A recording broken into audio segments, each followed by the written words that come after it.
एक फिल्म जिसने पूरे देश को एक सवाल में उलझा दिया था, कटप्पा ने बाहुबली को क्यों मारा। और अब उसी सवाल का राजा फिर से लौट आया है।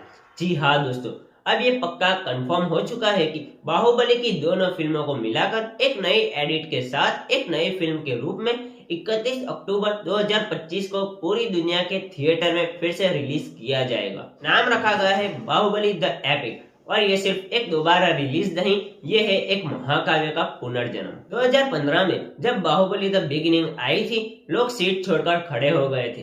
थिएटर ताली और सीटी से गूंज उठा था। फिर 2017 में द कंक्लूजन ने जवाब दिया, लेकिन सवाल छोड़ गया, अगर कटप्पा ने नहीं मारा होता तो क्या होता।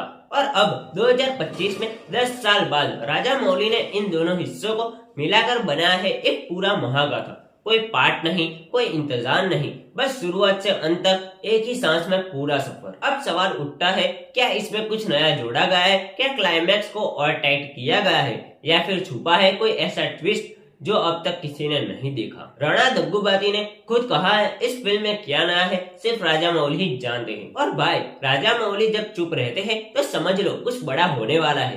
दोस्तों, ये फिल्म नहीं, एक एहसास है।